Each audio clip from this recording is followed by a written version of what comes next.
Melakukan pengukuran faktor bahaya di tempat kerja.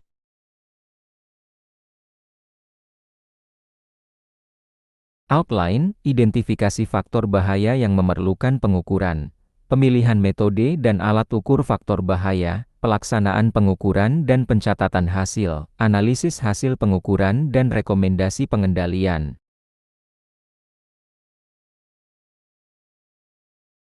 Tujuan, memahami faktor bahaya fisik, kimia, dan lingkungan kerja yang perlu diukur sesuai identifikasi bahaya dan regulasi K3, mengetahui pemilihan metode dan alat ukur faktor bahaya sesuai standar dan keterbatasannya, memahami pelaksanaan pengukuran lapangan serta pencatatan hasil yang representatif, memahami analisis hasil pengukuran terhadap NAB dan penyusunan rekomendasi pengendalian.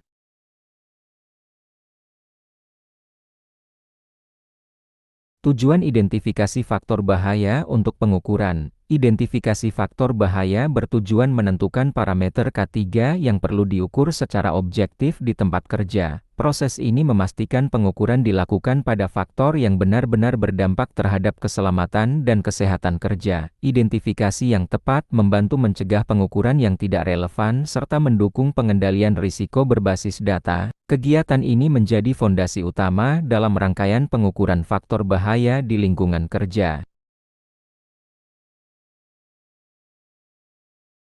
Faktor bahaya fisik yang diidentifikasi. Identifikasi faktor bahaya fisik dilakukan dengan meninjau kondisi kerja dan aktivitas operasional, antara lain, kebisingan dari mesin, alat produksi, dan area kerja tertentu, pencahayaan di ruang kerja, jalur evakuasi, dan area detail kerja. Iklim kerja meliputi suhu, kelembaban, dan kecepatan aliran udara, getaran dari peralatan kerja atau kendaraan operasional. Faktor-faktor ini memerlukan pengukuran untuk menilai tingkat paparannya.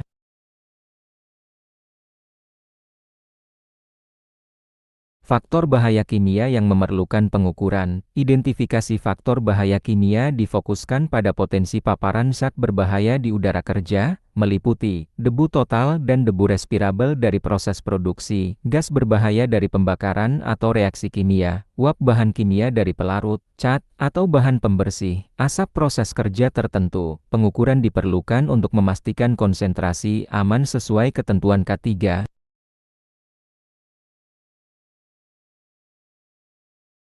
Identifikasi faktor lingkungan kerja. Faktor lingkungan kerja diidentifikasi sebagai kondisi pendukung yang memengaruhi kenyamanan dan keselamatan kerja. Evaluasi dilakukan terhadap ventilasi, kualitas udara, tata ruang, dan kepadatan tenaga kerja. Lingkungan kerja yang tidak sesuai standar dapat memperbesar dampak faktor fisik dan kimia. Oleh karena itu, identifikasi lingkungan kerja membantu menentukan kebutuhan pengukuran yang lebih komprehensif dan terintegrasi.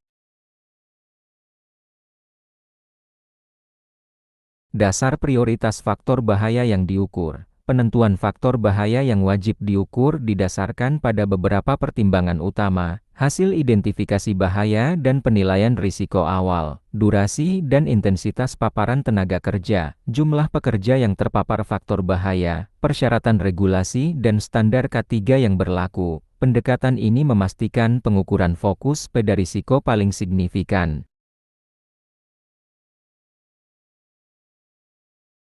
Konsep pemilihan metode dan alat ukur faktor bahaya. Pemilihan metode dan alat ukur merupakan tahap penting setelah faktor bahaya ditetapkan. Metode yang tepat memastikan hasil pengukuran akurat, representatif, dan dapat dipertanggungjawabkan. Alat ukur harus sesuai dengan jenis faktor bahaya, kondisi lingkungan kerja, serta tujuan pengukuran. Kesalahan memilih metode atau alat dapat menghasilkan data yang bias dan menyesatkan dalam pengambilan keputusan pengendalian risiko K3.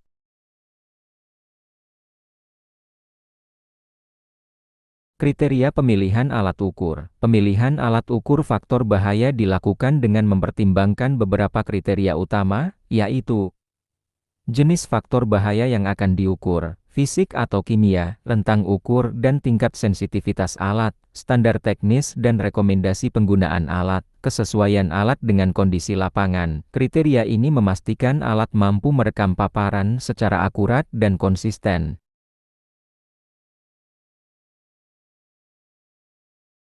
Penentuan metode pengukuran faktor bahaya. Metode pengukuran ditentukan berdasarkan karakteristik paparan di tempat kerja, meliputi pengukuran langsung atau tidak langsung, pengukuran area kerja atau personal sampling, durasi pengukuran sesuai waktu paparan kerja, frekuensi pengambilan data, pemilihan metode yang tepat membantu memperoleh data yang mewakili kondisi kerja sebenarnya. Prinsip kalibrasi dan keandalan alat ukur. Kalibrasi alat ukur bertujuan memastikan hasil pengukuran sesuai dengan nilai rujukan standar. Alat yang tidak dikalibrasi berisiko menghasilkan data yang tidak valid. Oleh karena itu, sebelum digunakan, alat ukur harus dikalibrasi secara berkala oleh pihak berwenang. Keandalan alat juga dipengaruhi oleh perawatan, penyimpanan, dan cara penggunaan selama pengukuran di lapangan.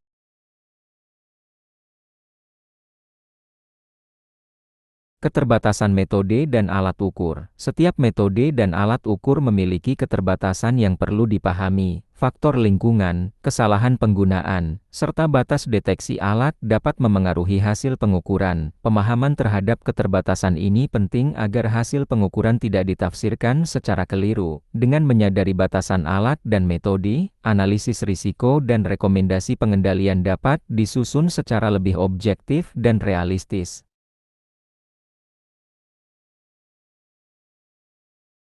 Konsep pelaksanaan pengukuran faktor bahaya.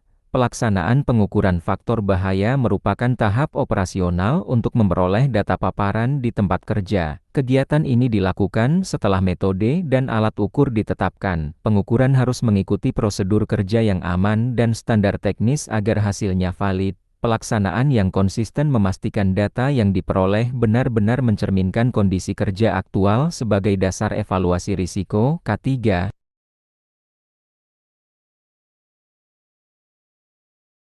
Persiapan pengukuran di lapangan. Sebelum pengukuran dilakukan, diperlukan persiapan yang matang, antara lain, pemeriksaan kondisi dan fungsi alat ukur, penyesuaian alat dengan parameter yang akan diukur, penentuan titik dan waktu pengukuran, koordinasi dengan pihak terkait di area kerja. Persiapan ini bertujuan meminimalkan kesalahan dan gangguan selama proses pengukuran berlangsung. Teknik pelaksanaan pengukuran faktor bahaya. Pengukuran faktor bahaya di lapangan dilakukan dengan memperhatikan teknik yang tepat, meliputi penempatan alat sesuai standar dan sumber bahaya, pengukuran selama durasi paparan kerja, pengambilan data berulang untuk meningkatkan representativitas, penerapan prosedur K3 selama pengukuran. Teknik yang benar memastikan hasil pengukuran dapat dipercaya dan digunakan lebih lanjut.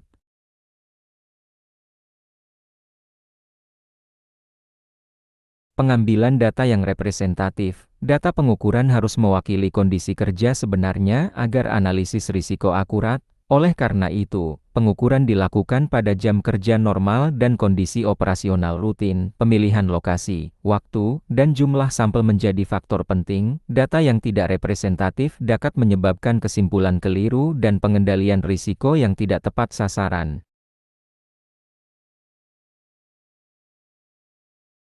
Pencatatan dan dokumentasi hasil pengukuran. Hasil pengukuran harus dicatat secara sistematis, jelas, dan dapat ditelusuri. Pencatatan meliputi waktu, lokasi, metode, alat ukur, serta nilai hasil pengukuran. Dokumentasi yang baik memudahkan evaluasi, audit, dan perbandingan hasil pengukuran dari waktu ke waktu. Catatan ini juga menjadi bukti kepatuhan terhadap penerapan pengukuran faktor bahaya K3.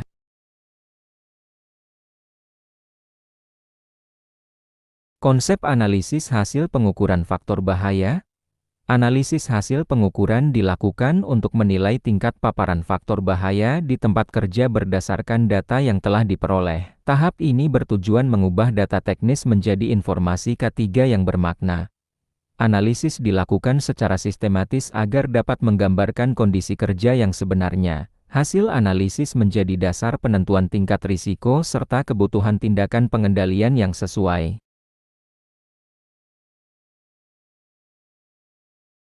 Perbandingan hasil pengukuran dengan NAP. Hasil pengukuran dianalisis dengan membandingkannya terhadap nilai ambang batas yang berlaku, meliputi NAB kebisingan, iklim kerja, dan pencahayaan, NAB debu, gas, uap, dan bahan kimia berbahaya, standar nasional atau regulasi K3 terkait, ketentuan teknis lain yang relevan. Perbandingan ini menentukan apakah paparan masih dapat diterima atau sudah melebihi batas aman.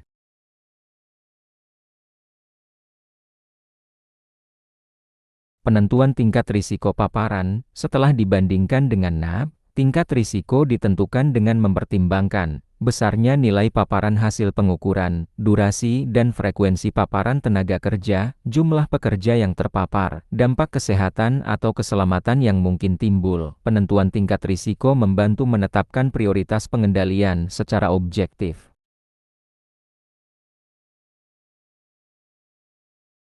Penyusunan rekomendasi pengendalian faktor bahaya. Rekomendasi pengendalian disusun berdasarkan hasil analisis dan tingkat risiko yang telah ditetapkan. Pengendalian diarahkan untuk menurunkan paparan hingga berada di bawah batas yang diizinkan. Rekomendasi harus realistis, sesuai kondisi lapangan, dan dapat diterapkan. Pendekatan pengendalian mengacu pada prinsip hierarki pengendalian risiko dalam K3.